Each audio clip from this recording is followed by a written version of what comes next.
You're listening to the AmWritingFantasy podcast. In today's publishing landscape, you can reach fans all over the world. Query letters are a thing of the past. You don't even need a literary agent. There is nothing standing in the way of making a living from writing.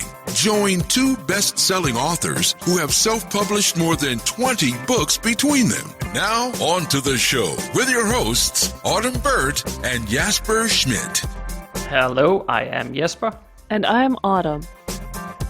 This is episode 75 of the Writing Fantasy podcast, and now you might be thinking that your books are the product and how this is what will make readers familiar with who you are and what you're writing, but the truth is that it's getting increasingly difficult to get noticed in today's internet landscape, and here the creation of a brand can be helpful.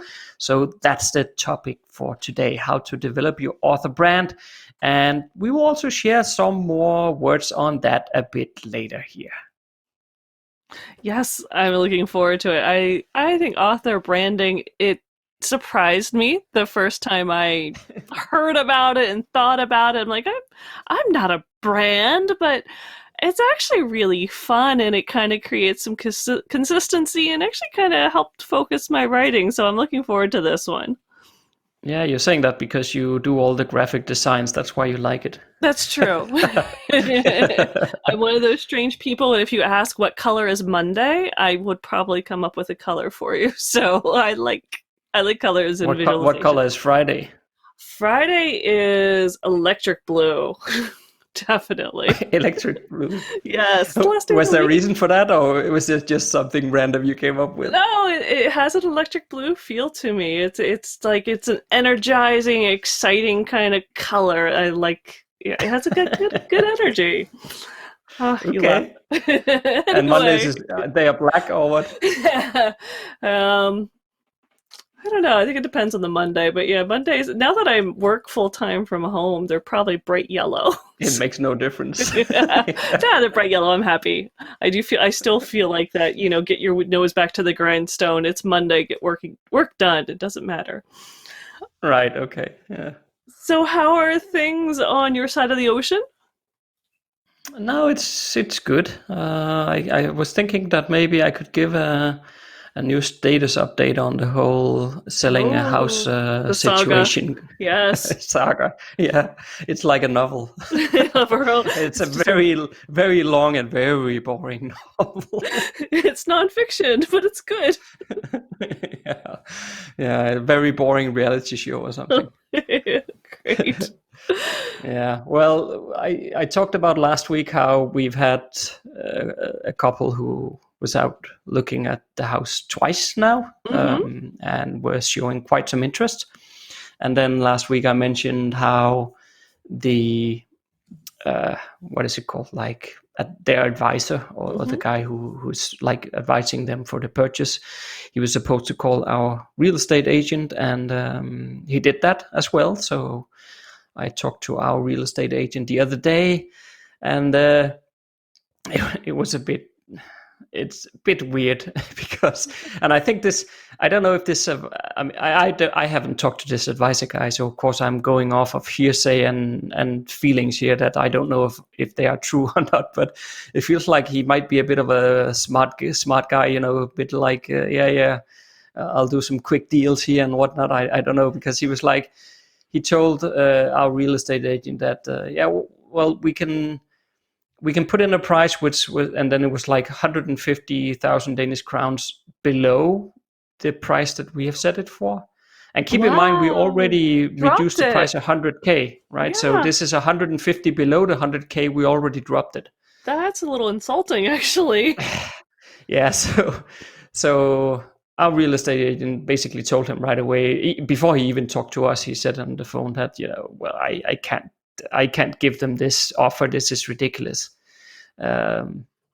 It's not a good deal, right? I mean, and he basically just said, you know, as a professional, I can't even stand behind that offer. Wow, that's pretty intense. Yeah. And then the other guy, well, he was just talking like, well, it was just like COVID-19 situation going on, and our real estate agent asked him, what COVID-19? What do you mean? well, the effect on house prices, and he was saying, well, there is no effect on house prices. Not in this area, at least. I don't know about your area, but not here. So, and then he started saying, well, we have to start somewhere, right? Well, not 150K below. So he then, so the real estate then called me, and we had a chat, and he said, so what do we want to do? And so I instructed him to, after talking to my wife as well, I instructed him to go back and say, come back with something serious, and then we can talk, because this is I don't even want to come with a counter offer on this. This is just ridiculous. So, but I honestly think they're quite interested. I think this is just playing games to try to see if they can get something. Because it's been on the market for a little while, so maybe they were just trying to test the water. Yeah, but don't forget as well that she's 6 months pregnant, that lady, right? So either you basically do something now, right? And our house was the only one that they've been looking at. Or you say, okay, then we don't do anything now, and then they give birth first, and then before they get into a house, the kid will be a year old, right? Do you really want to do that? Yeah. So I think they're quite hungry, to be honest. I don't know if you say hungry in English in situations like this, but that was me translating from Danish. But the concept comes across. I think they're very keen. Yes, they're very keen. It sounds that way. Yeah. So let's see what's going to happen. We haven't heard back since the other day. It was Sunday when I talked to him. So I don't know what's going to happen. Oh, well, good luck. I would love to hear this story, have a happy ending, and she'll be picking her nursery colors and everything else, but I guess they have to. I would have been a little bit like, really? That's all you're offering? It was a bit annoying, because when they were here looking at the houses, there was never any talk about pricing, or they never mentioned anything when they were either in the first or the second visit they had about. They didn't say to the real estate agent something like, which would be normal, right? To say, right. Are they willing to negotiate or just ask the question? Nobody ever said anything. And then this guy comes in, and then he starts doing this playing game. And I almost have a feeling that maybe it's just him trying to play game. Maybe he just told them like, I'll get you a good price and blah, blah, blah, some stupid sales talk, right? Right. Because this is also the guy who's going to sell their apartment, right? So he probably like, I'll get you a good price, and then I can sell you an apartment as well, and da-da-da-da. But let's apparently see. Those types are not just in the United States, I guess. No, I'm sure every nation have those types of people, but and again, he might not be like that. This is just, I haven't talked to the guy, but it's just a feeling that I get from it, but I could be wrong, of course. So I need to be careful what I say on a public podcast. That's true. Maybe by this time this is aired, hopefully you have the offer in hand. Yeah, maybe. Let's see what's happening. I also actually just wanted to mention, because I posted it on Twitter. Have you noticed the movie The Platform on Netflix? No, I have not seen that one. No, because it's quite interesting. It was like I think a Spanish sci-fi kind of movie. Oh, that sounds good. But I wanted to mention it because the premise of that movie is just amazing. I mean, I don't remember at least ever seeing it before. So it's basically like, it's a prison that is in a tower. So it's like extremely high tower. You learn there's hundreds of floors in it. And then the prisoners, they are on whatever floor number between 1 and the last one, which is several hundreds. And then every day at the top, from the top, there is a platform lowered, which is full with food. Oh. So it's not like, it's like almost like Michelin kind of, they have cooks preparing it. So it's like excellent food. And it gets lowered down to level 1, and they eat for a bit. And then it feels like there's a timer on the platform or something. But then after a little while, it goes down to level 2, and it keeps going down. So, and of course, the people on the top floor, they just eat everything they can. Of course. And every time it goes down, there is less food on the platform. Oh, that sucks to be on the bottom. Exactly. And then the thing is that every I don't remember now if it was I think it was every month or every week, one of the two. I don't remember anymore, but they get basically moved around on the different floors. Okay. So you'll be put to sleep after a week or a month, one of the two. And then when you wake up again, you'll be on a different floor. Oh gosh. So if you wake up on a low floor twice in a row, you're basically gonna die from starvation, right? Oh, jeez. But if you come up to a high level, then you can eat a lot, and then hopefully you can survive your next turn on lower level if you end up down there. But it's just that whole premise is so interesting, and of course it plays off all the like societal things about if everybody just only ate what they could on each floor, there is enough food on the entire platform for everybody. But because it depends on everyone only taking a plate and then letting it go. And if everyone does that, then there is enough for everybody. But of course, nobody does that. So they're like, I'm on the top now. I'm going to eat whatever I want. So I just, it's so interesting, that premise there. That is. I thought the ending sucked quite a lot, to be honest. But other than that, it was very interesting. I'll keep that in mind if I go and look it up. Yeah, they speak Spanish, of course. But, we actually watch a lot of Spanish. I'm learning my Spanish through Spanish Netflix shows, so that's all right. Right. Okay. Yeah. Well, here in Denmark, which I also learned from Twitter, or here in Europe, not in France and not in Germany, but otherwise, it's quite common that we just watch things with subtitles on. That's what we do all the time. So we're used to that. Whereas I learn often from Twitter that people find it weird, and I never understand why. Because since I was a child, that's how we watch things. Yeah. Because when you start dubbing things, it's just not the same. No, it's not the same. It isn't. I think we watched one episode of The Rain in dubbed, and it was very different than watching it in Danish. And having it subtitled. That was fine. You just get used to reading. I take in things better if I read them anyway.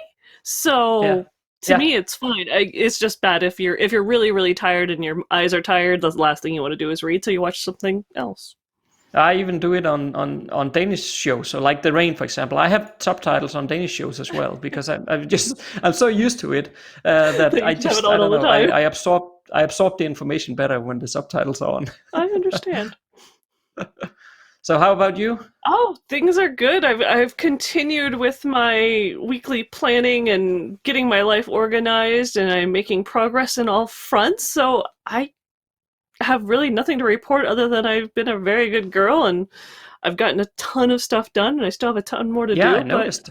Yeah, I've started to catch up. You watch out. I'm starting to get emails now. This is done. That's nice. So that's hopefully going to continue. I have my week planned out and all my weekly goals, and onward and upward, as an old coworker used to say. So we're doing good. A week on the internet with the AmWritingFantasy podcast. We received a request actually for a future podcast topic from one of our Patreon supporters. Yes, we did. Yeah, that was pretty good. She wanted us to talk about when the ideal time would be to start working on sequels when you're writing in a series. So I did ask her a bit of more details, but that's something we'll put on the list of future episodes there.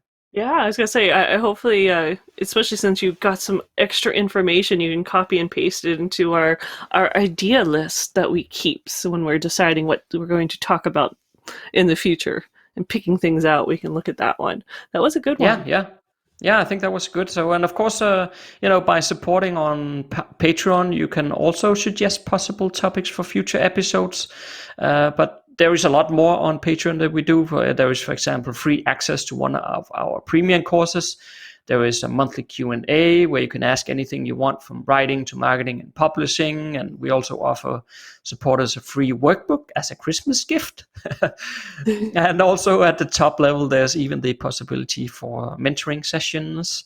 So we try to offer a lot of value in return for your support. And in truth, recording these podcast episodes every week is quite a lot of work for us. It really is.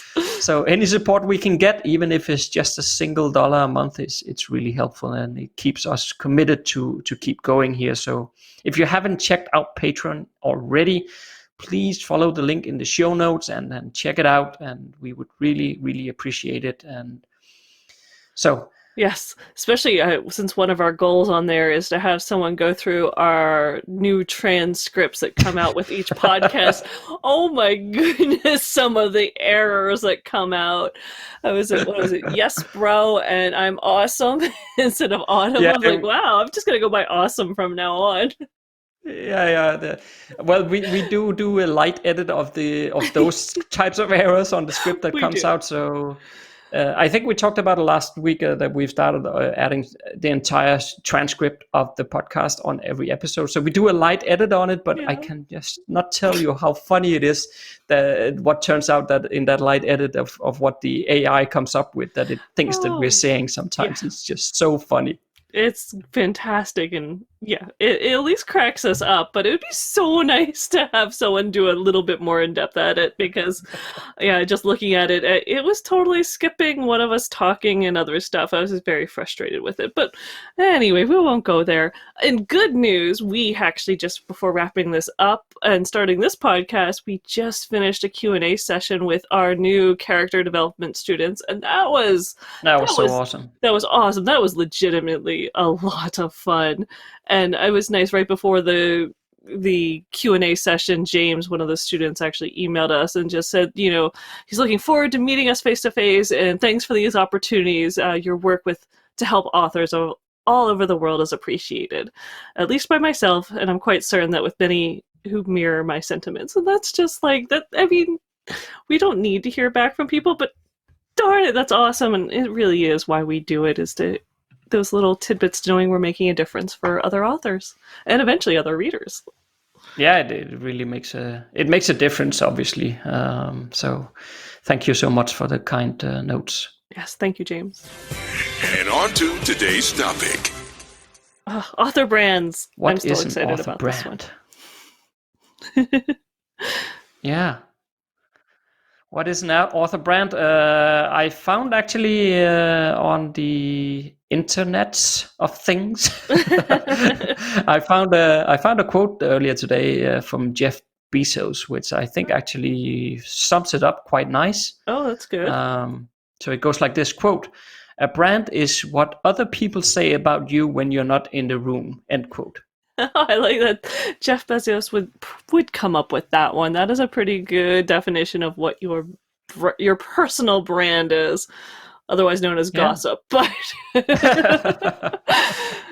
no, but I think that the takeaway there is that even if you're not creating your own brand, you're still gonna have one, because people will have an opinion about you. So the alternative is much better, meaning that creating your own brand, well, that's preferable over them making the brand for you. Very true.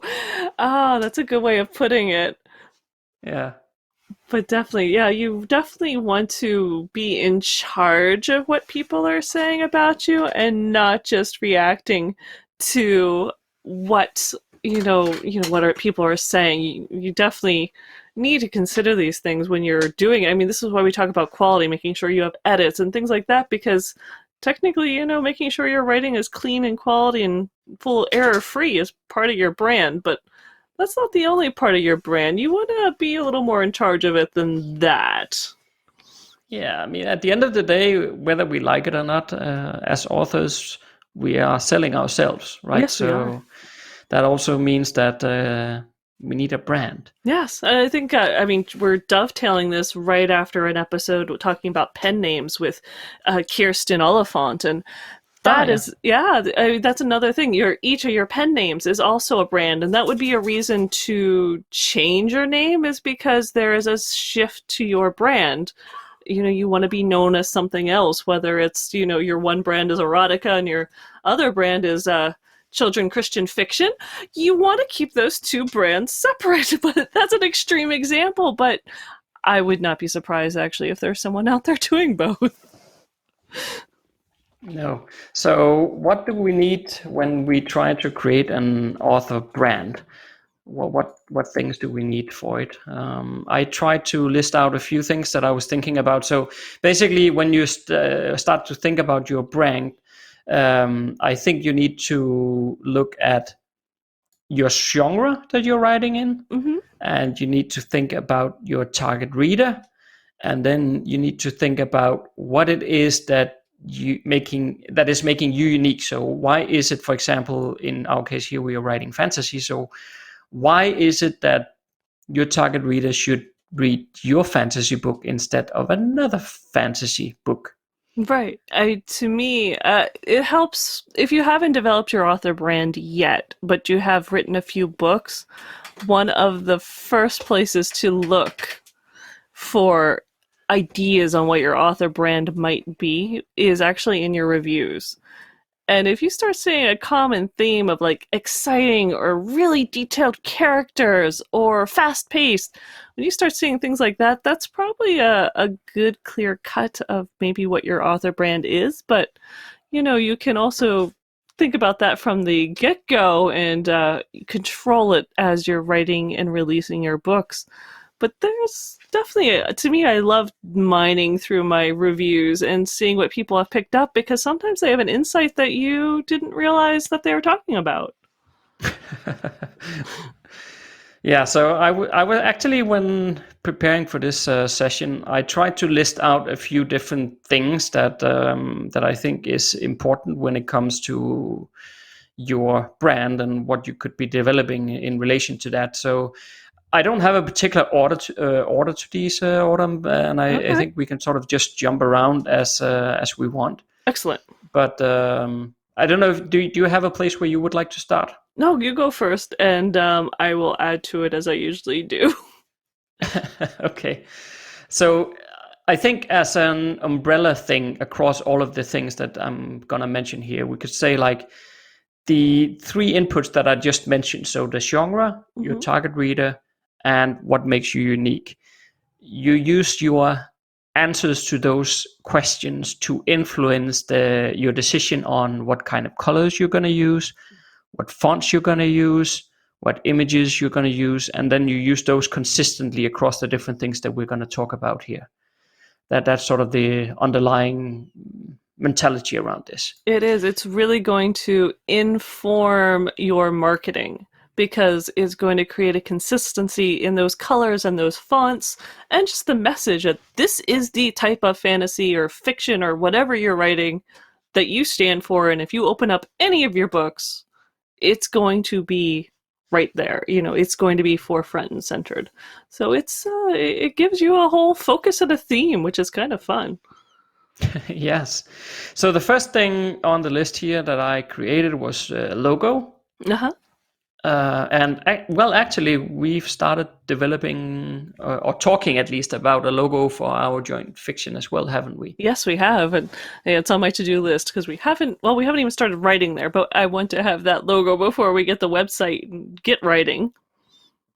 Yeah, so of course the logo can be used for different things. I mean, you could put them on the book cover, like our plan is to do that, to make the branding clear to readers that these are the same books, because as time goes by and there will be more and more books in this world, then the logo will be the one that joins them all together to show that this is the same, the same world and the same, not the same story, I guess that's wrong to say, but at least it's set in the same setting. Of course, if you're just writing a single trilogy, then you could just make sure that each of the covers are looking similarly enough that people can see that these belongs together. But if you write a lot of different books in the same setting, like we plan to do, then a logo could be the one that ties them together. But otherwise, the use of a logo is good for, of course, your social media profiles and on your website. And I mean, because there's a few different layers there of logos. You can have your series logo, your book logo, and then I have a personal logo for my website, which is under Autumn Writing. So I actually tweaked it over the years because I realized the original one had kind of a book and some kind of like tree-ish thing. Hey, Autumn, writer, hello. But I realized I write fantasy. When you look at it, it doesn't say exciting fantasy, and that's what I write. I mean, most of my readers know that, there's the characters and other things, but I write fast-paced fantasy. It's pretty much a page-turner. It's more like the thriller version of fantasy. So I recently, to me, recently, within the last 2 years, I tweaked and changed my logo, my personal logo. So that's another place where you use it, though. I mean, I use it, it's a logo for who I am. It's in all my books that I publish. There's a little circle logo that links to my website. And it creates consistency. You land on that website, you know you're under one of my books. And then each of the series also has individual logos that are also exciting, but that's a good way of tying your series together. Yeah, absolutely. And of course there is, just as you said, there is some thinking behind what kind of images and fonts and all that you use writing fantasy. Well, that in a medieval setting, that's different imagery and fonts and colors than if you're writing, I don't know, a modern thriller, right? Yeah. Those things are different. So, and that should inform and influence your logo design. Definitely.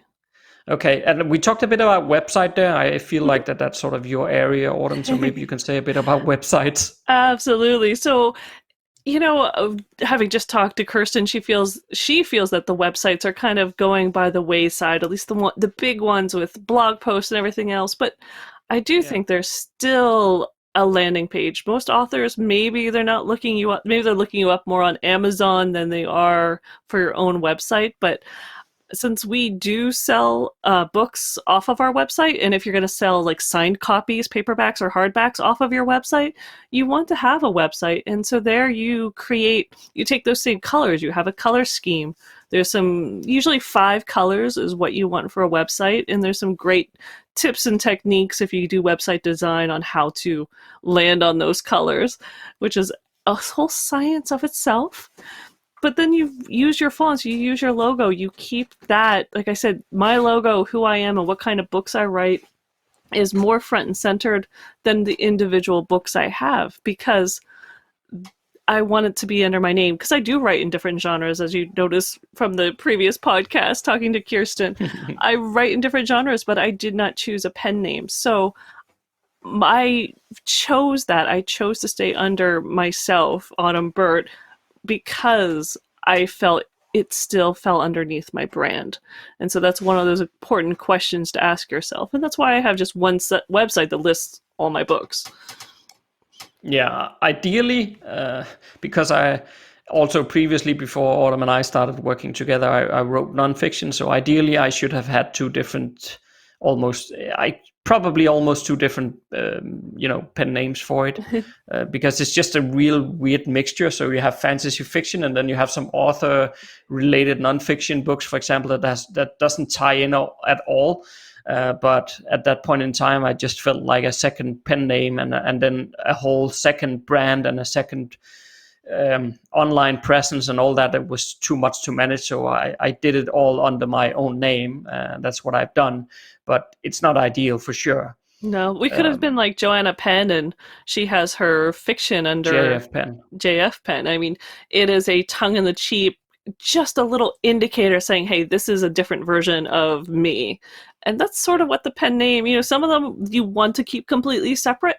Like Kirsten has hers, it's written in her profile. She's honest, these are different ones, but she has way different names under her different pen names. So, each happens, but each time you choose a pen name, you're doing it for a reason, whether it's just a nod to the other part of who you are and what you're selling, or a totally, making it fit. She has one that really fits the urban fantasy that she's writing in. So, that is kind of the fun thing about a pen name. If you don't think your name really fits, it's John Smith, and you're trying to write cozy mysteries, you might want to go with something a little more cozy.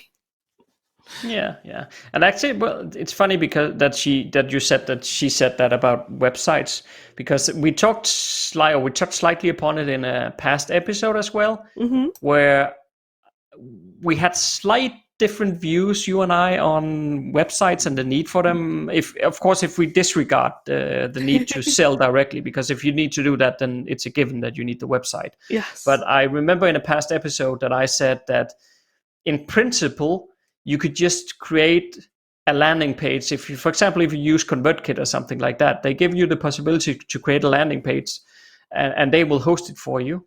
You could in principle, just create that so that you can have a way to collect email addresses. Yeah. And that's it. And that's of course, it is a very light approach. I understand that, but I do agree with her thinking that I don't think that websites is the necessity that it used to be. I can, especially if you're running multiple genres and multiple pen names. I think for like her newer one, she literally has it. She bought the URL with the name, the brand name, her author name or pen name, and she has a redirect to a landing page and to sign up and see her books, and that's it. And so you really can do that. But again, she does still have a presence, and she did go through the effort of buying the URL so no one could buy it out from under her. So there's still some tech savvy, but that is one of those big things. And I mean, and speaking of website, so your brand, whatever that name is, whether it is author so-and-so or just the name, that is part of your brand, and you should own that. So go buy that URL. You know, it's one of the things she checked before she was creating these pen names, is she would Google it and see if the URL was free, see if anyone else was using it. She wanted to make sure it was because she was specifically choosing a brand. And those are the things you want to check on as you're settling on a brand if you're creating something, and not just, going with what you were born with. That's why I'm so happy that we snatched up AmWritingFantasy.com before we even knew what we were going to use it for. I know. It is. It's a very good one. Yeah, we have a use for it now in the future, so it was good that we snatched up that one. Yes, well, heck, I still remember. I'm still so amazed that it was free. I'm still amazed AmWritingFantasy was free when I thought of it, because I was literally on a 3 or 4 day hike of the Appalachian Trail, and I think I thought of it on day one. I'm like, oh, there's no way that one's still available. And 4 days later, the first thing I did when I got off the trail was Google it, going, no, that is mine. I bought it. Yeah. And then we bought AmReadingFantasy when we were at it as well, so that was good. Very good. Okay, but that's slightly off topic. All right, yes. So bringing it back, the next element to the author brand is the picture of yourself. Mm-hmm. And again here, I would say make sure that the picture of yourself is on brand. Meaning that there is a difference between, you looking serious versus someone who writes humor. Because if you are writing more humoristic novels, perhaps a bit more of a funny picture, I said that in quotation mark there, but a bit more funny picture might be better. Yeah, smiling and laughing. And this is another one where, I remember very clearly from Joanna Penn when she wrote it was something on her pen name, or just she was contrasting her two different brands, and she showed her one image, and now I can't remember if it was the fiction or the nonfiction, but one of them's black and white. It's almost the exact same picture, but she actually had one black and white because it just fits the genre and resonated better with readers. And I thought, well, that's just interesting to go all the way down to the color of the picture. But I mean, I totally agree. And this is one where I see a lot of people say, you need a professional author image. And so I have this picture. You often see the ones, the clean background and the standing there and maybe the half smile or holding one of your books. And it has a pose to it. And to me, those come off as so standoffish and snooty. I can't help it. And occasionally you get some more, the warmth in the eyes and more happy ones. But if you ever look at my author image, I'm holding a 4-leaf clover, and I'm actually a little out of focus. It's the 4-leaf clover that's in focus, and there's this amazing Alaskan mountain background behind me because I was traveling when we took it. And by the way, yes, I'm just really good at finding 4-leaf clovers. That's just me. But I think some people, I understand the idea this is professional and we should take it seriously, but I also think if it's part of your brand that you are very open and out there and energetic or whatever that is, there's no problem with that coming through. I mean, you probably don't want one of your mother kissing you on the cheek or something, but you can choose an author image that's a little more fun than the went to a studio and took a set pose. But that's my opinion. I know some people totally disagree with me. No, I think it's important that the picture comes off naturally, that it looks very natural so that you can build that connection with the reader, because pictures are doing that very well. There's a reason why you use pictures. It's because it builds a connection with people. So it has to look natural. But I would still say, unless you're very good at it, don't take a selfie. No, that's very true. That's not good. And a professional photographer should also be able to help you in taking a picture that does not look like you're posing. Yes. That they can make it look so that you bring your natural, or whatever it's called, your authentic self. Yeah, authentic self to the. Yes. Yeah. I happen to be married to a professional photographer, so I have some, you're lucky. I know, I've got some luck there. So, yeah, he's my personal paparazzi, so I'm good. Yeah, that's good. But I did some very quick internet search before this episode. So it's not very specific here, or scientific at all. But I think you can get a picture taken for somewhere between $100 and $200. Wouldn't you agree? I would agree. I would think if you're going to get a whole series, it might be up to $350. But in general, for just a few photos, a few headshots or something like that. Yeah, a few headshots from a local photographer, and especially, like I said, some of them are willing to go outside versus being in a studio or something like that. You should be able to find someone who can give you a nice library photo or something, or maybe even in your own house if you have a nice bookcase or something to get that little bit of an author image. Okay, so the next set piece or building block I have here for your author brand is then something that we actually talk about in the self-publishing success course that's the free course that we are planning to release later this year. But in that course, we talk about creating your why. So this is basically a one-sentence statement demonstrating why you write what you do. And in Autumn, in my case, we write fantasy because we believe that human beings evolve and heal themselves through stories. So in short, our why, we summed it up with the following sentence. Quote, stories makes the world a better place. End quote. Very simple. Long quote, yes. No, but that's the point, right? It needs to be simple and easy, very short. And I'm pretty happy with what we came up with there, Autumn. I think that's good. No, I agree. And I think it really sums up the many layers. There's many, many layers to it. And so that's kind of the fun of it. You can, obviously, we're not stuck with one type of image or one type of, reaching reader. We can play with the different ways of why we think it's important. And that's part of the brand, though. I mean, it's a multi-tiered approach, but that's always the fun. Yeah, and it's an easy thing to communicate with, a single sentence like that on, Twitter profile or on social media, also on your website, of course. But it's something you just glance over it with your eyes and you already understand what it is, right? You don't have to read like full paragraphs explaining why I think fantasy is a great genre and blah blah blah. It's just stories makes the world a better place. Yeah.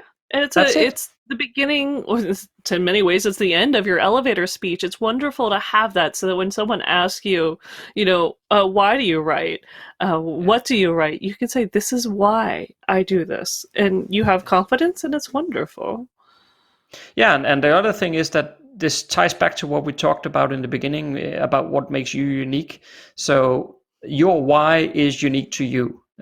So it sets you apart instantly there on why it is that you're writing and why is fantasy the genre that you're writing, for example, right? I mean, your answer to those kind of questions, well, nobody else can answer the questions like you can. That's right.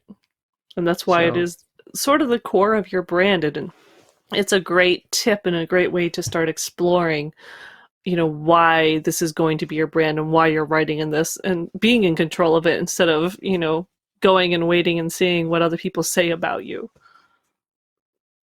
Yeah, so I have a question listed here at the end of my list. But before I ask that question, is there anything else that ties in with author branding that we have missed or I have missed here, Autumn, in my list? I don't think so. I just want to let people know that just because you have a brand and maybe have a color scheme, that doesn't mean like all your book covers are going to look alike or things like that. You can obviously use a logo or a series logo.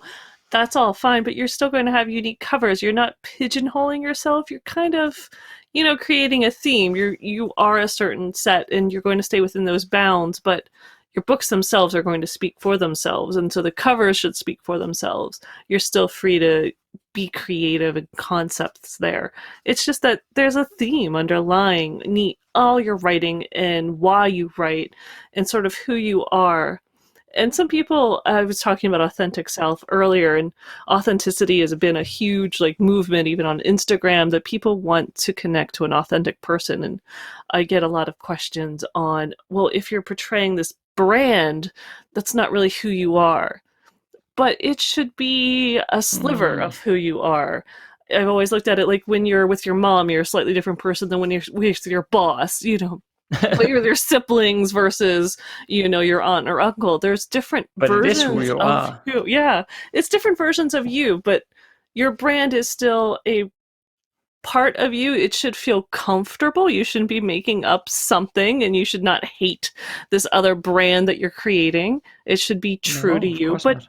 It's just a different aspect. It's the piece that you put forward and you say, this is who I am as a writer and this is what I stand for, not this is this fake person that I'm pretending to be when I'm writing. No, of course not. Okay, so are you ready for a question, Autumn? Sure. Well, we just did the character development Q&A for over an hour, so I can do one more question. Okay. How important is an author brand, really? Oh, that's a good question. How important is it? I would say if you are going to be a professional author, that you are going to do this because you want to make it a business, that you want to maybe make a living off of it, and you're really going to go all in, it is integral. If you are just playing around with writing, it's a hobby, and you're not really in love with it, it's just something you're trying out, I would still ask people to take it seriously. I have recently met someone, I was doing some cover work, and I was trying to investigate this author, and she had no pen names, but almost every single book she had uploaded was linked to a different Amazon author profile. She created multiple ones. And that's just confusing. I was really, really surprised. And it was all just different variations, like her name with a period, her name without a period, her full name, her initial. No, seriously? It was seriously. So don't do that. Take your brand seriously enough that you're on the same Amazon. Oh, I can't even imagine what her KDP dashboard must have looked like. Make sure you're on the same dashboard. You've got the same author name. Be at least that serious, no matter how much of a hobby that you're just doing one book and it's just so you can give it to your nieces and nephews before you die. It's still a legacy. It's still a brand. Take it seriously. Yeah. I think the most common objection that I bump into when we talk about author brands is author or brands are things for large corporations, and we're just authors. We don't need a brand. And I can sort of understand the thinking behind that argument, but you're still selling products as an author. In this case, we're selling books, but it's a product that we're selling. And if we're then talking about how important is an author brand, really, I mean, it's not like it's going to revolutionize your book sales all of a sudden and you're gonna earn millions because you created this awesome brand or something. I mean, it's great if you can create an excellent brand, but it's not gonna earn you a ton of money. That's not the point. I think that the main point here is that if you, via your branding, can get across to somebody when they first come across you on the internet, where there's a million of different books available to them, and they come across you, and if they almost at a glance can get an impression of, okay, this has a certain, let's say, fantasy feel to it. I like the image. Maybe there's a dragon crawling between letters or something. I don't know. But, there's something that it just leaves a positive impression on the readers as they just come across you at the first time. And then, of course, the idea is that over time, it should accumulate so that it brings more and more people in who are then interested in your writing, and they'll give your book a chance because they like the branding that you have created around it. And they'll give it a chance, and then they'll read your book, and some of them will love it, and they'll go on to read other books and so forth. So it's more like, I probably wouldn't even call it a cornerstone in your publishing part of your business. But it's a foundation stone. Yeah, maybe, but it's something like, I would say, like, you could live without it, but it just makes a difference to give a good impression. And when you're running a business like we are, when we are authors, why wouldn't you want to leave a good impression? I guess that's the best way I could phrase it. Yes, I think that works. And to me, if you as an author are taking it serious, or maybe you are trying to get into marketing and you just feel a little lost, creating a brand really helps give you focus and a theme and a message, and suddenly all those things that you're struggling with and trying to put together, and what kind of images and what kind of quotes and what am I talking about, you suddenly go, oh, my theme is fast-paced fantasy, so I'm going to find action scenes, or my theme is really nuanced characters or romance or emotions. Suddenly you know what scenes and quotes to go get. You know what's important. You know your next book, you're going to make sure it has those. It kind of makes a lot of stuff that are nebulous and you kind of don't even realize you're struggling with click into place. And you're like, this works. This is what I'm going to do. And so for that reason, I would say, you start a brand just so that you can kind of concentrate and figure out some of these little parts of yourself and your marketing and your, who you're reaching, the readers you're trying to reach for. Yeah. So I think author branding helps you communicate about yourself and make that personal connection with the readers. And a brand will emerge whether you want it or not.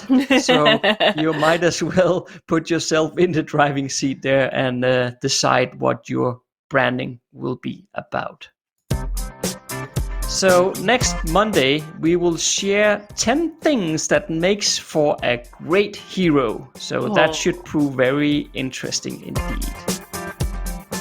If you like what you just heard, there's a few things you can do to support the Writing Fantasy podcast. Please tell a fellow author about the show and visit us at Apple Podcast and leave a rating and review.